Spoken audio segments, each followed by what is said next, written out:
vamos a cambiar de tema porque aunque este año se han registrado 34 casos de listeriosis, 5 de ellos con consecuencias fatales, el Ministerio de Salud asegura que no se puede decir que haya un brote propiamente.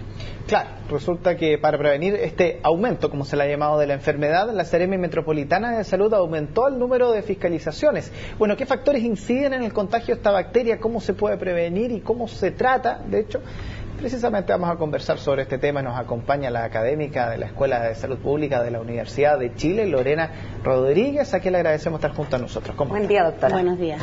Doctora, ¿por qué hay tanta enfermedad que tenemos en la mente? Meningitis, cólera incluso, pero la listeriosis como que no nos suena y de repente estamos aquí hablando de ella y no es una enfermedad nueva.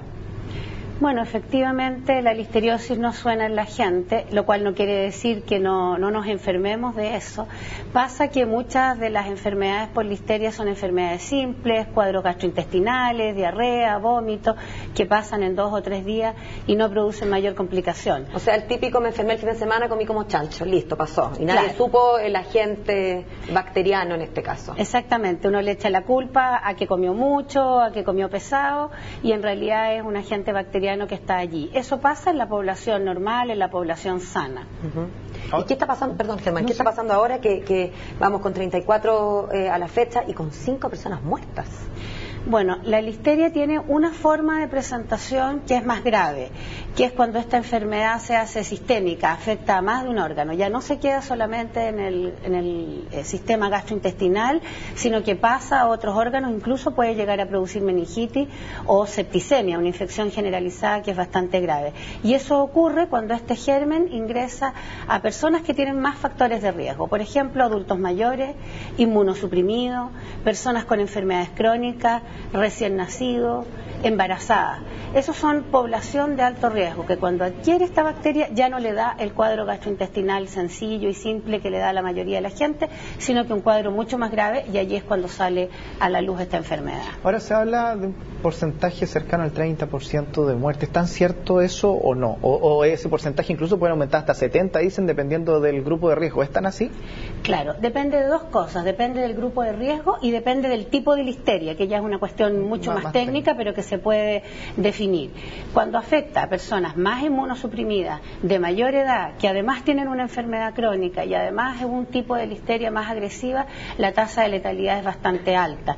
Si uno revisa las cifras en años previos y en otros países también, es desde un 8% hasta un 30%, y en casos más graves puede ser más. Pero si un periodo de incubación puede llegar a ser 4, 5 semanas, 5 semanas, ¿cómo se puede saber qué fue lo que comí me hizo mal? Porque después de 5 semanas estamos hablando de un mes y casi una semana, mes y medio, y recién aparece la enfermedad. ¿Cómo se puede entonces prevenir sin saber qué fue lo que me puede provocar esa enfermedad?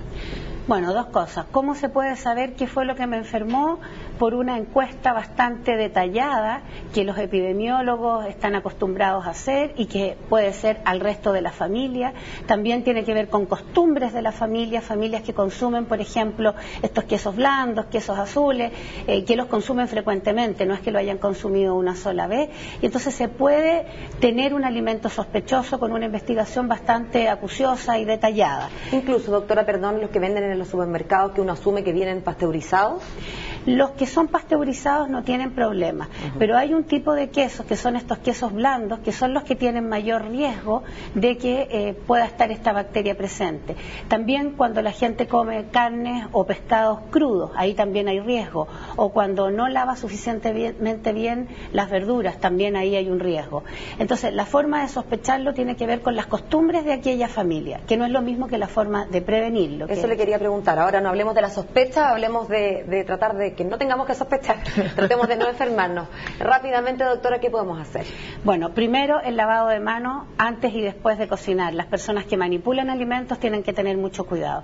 Segundo, cuando se manipuló un alimento crudo o no lavado, esa superficie, así como esas manos, quedan contaminadas. Hay que limpiar la superficie de las manos para que no contamine otros alimentos que no son de riesgo, pero que al ponerse en esa superficie pueden contaminarse. Es como la salmonela en ese sentido. Recuerdo que las autoridades daban indicaciones parecidas. día?